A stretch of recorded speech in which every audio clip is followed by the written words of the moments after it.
Good evening, everybody. Good evening. Before I continue, I want to correct an impression. There's a lie that's been going on in Lagos a very long time. People say to marry from the East is very expensive. So I want to correct the lie. Thank you. See, I'm defend them all this lie. So I'm here to help them. Let me help them and correct this lie. It's been going on for a very long time. You know, they say to marry from the East is very expensive. As a matter of fact, last November, I heard that bride price was drastically reduced in the East. In fact, they were doing Black Friday in Anambra State. In Bishop precisely, they were doing 40% discount. Marry one woman and get one nanny free. They are being futuristic. So as we speak, the price has been drastically reduced. Has been reduced to the barest minimum. It's now 5 million. You can go. You can go.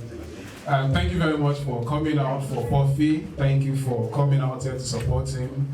I know some persons are still on the way, they're on their way coming. I like this arrangement. You know, you listen to the speaker, you can hear it very clearly, the sound is solid. When we were growing up, there was no microphone like this. When we were growing up in children department those days, you don't see this kind of speaker. What you see is this speaker called Ahuja. Do you know Ahuja? That's one you see on top of mosque. You go to church, pastor say, pray here, ooh, pastor will move. Pray, ooh, pray, ooh, pray, ooh. He will tie the cord. Time. Hold on, say, pray, ooh. The problem is that when you go home, your mother will ask, what did you learn in church? I tell you, I learned that Jesus is coming, ooh. Oh, look at the sound, solid sound. Solid sound. You can bank on the sound. And then there's this thing that happens. Especially if you're a Christian, there's something that happens as a young man. As soon as you marry, there are some Christian brothers who are waiting for you to start telling you vulgar jokes. As soon as you marry, bam, they start giving you rubbish advice. My brother, you need to start eating nuts to man up. Eat nut. You say, what kind of nut? All types of nut.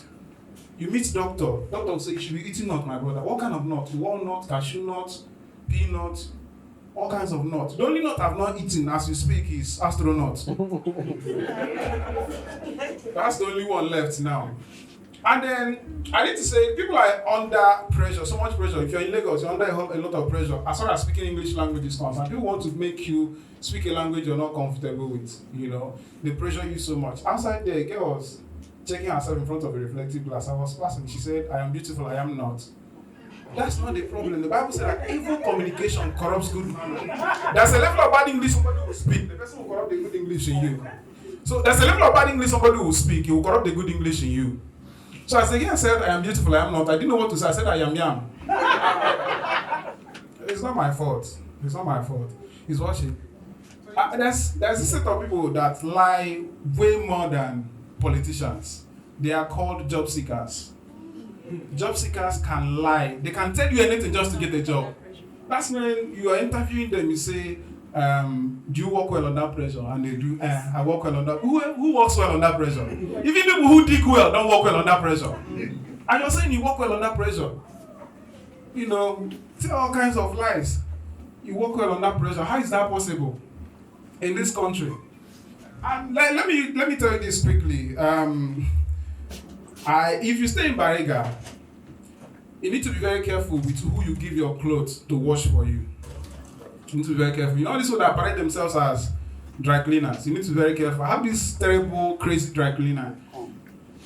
The guy used to be mad. Pastor prayed for him. The guy got healed. Now said he wants to go into business. They asked him what he wants to go into. Of all businesses, the guy said he wants to go into laundry business. Now, problem is, whatever you give that guy to wash, the guy must put starch. It's not cold water starch. It's not spray starch. You know how local starch they prepare with hot water? Like they don't dissolve very well. Look like somebody sowed seed into your life. You know that one? They don't do it very well. You'll be smelling cassava all over the place. That's the type. You give that guy stockings to wash. Stockings! The guy will wash your stockings. Put starch. Iron it. You come and look. If you're wearing stockings, look like you're wearing Converse. Give that guy jeans to wash. Whoever has ever had dead starch to jean, the guy will start your jean, iron it. You come and it looks like you're wearing Paco, you can't even bend your knee. You're walking like a robot. They give you suits to wash. Behave yourself. Wash suits. You don't wash suits. Add starch. Iron it. You come and it looks like you're wearing cupboard. They give this guy tie. You wash tie, starch it, iron it. It now looks like the person is wearing machete. Whenever you turn, the thing will follow you. Unfortunately for me, the day Ambrose met me, I was wearing the agbada the guy washed. Now the agbada had a personality of his own. If I be walking, my shoulder will be like this. I could leave the clothes and it will still be this way. When I went there to collect it, the guy looked at me and said, the way you're looking at it, should I add more starch? What is your problem? It's not enough like this now. The agbada, if you see it, it could stop a bullet a minute. How thick it was. So when Ambrose said, some of you need that, and noticed that my shoulder was still like this. Ambrose said, oh, you're proud, Abby. You will show yourself.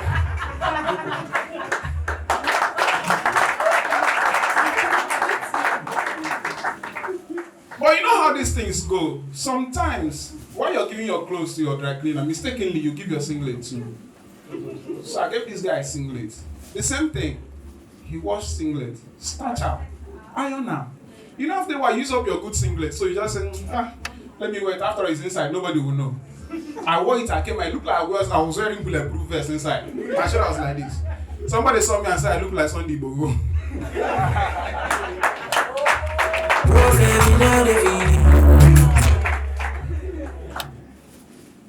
And then one of those days, I forgot Nigerian Naira in my pocket. The guy is a good guy. Saw the money, wash out, starch out. For the first time, Nigerian Naira became hard currency.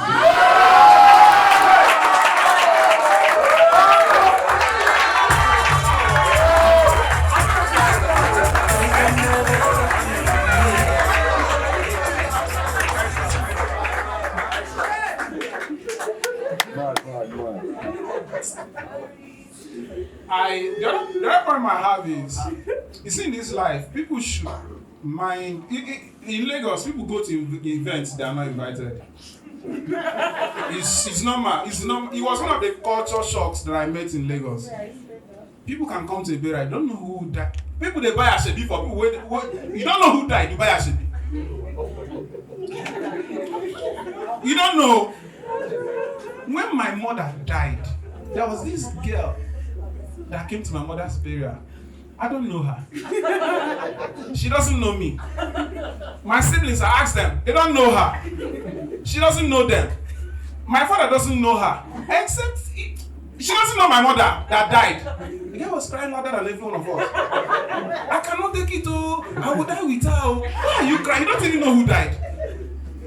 I can't take it, oh. I will die with her. Oh. I will go with her. Oh. Why are you putting us under pressure? Why not wait for your own mother to die and you start crying? You know, there's a way. Normally, at funerals, the family that is grieving, you are the one receiving attention. People are coming to you to console you. And this guy is trying to steal attention. I can't take it to, I will die with her after a while. We that lost our mom, we now stood up and maybe it's her mother that died. Maybe, you never can tell. We now went to the girl to console her and say, please, take heart. You must have loved your mother so much, please. Just take heart. God gives and God takes. She now brought out her business card and said she's a professional mourner in case you need somebody to cry today. Thank you. Good night. My name is Salim Mizar.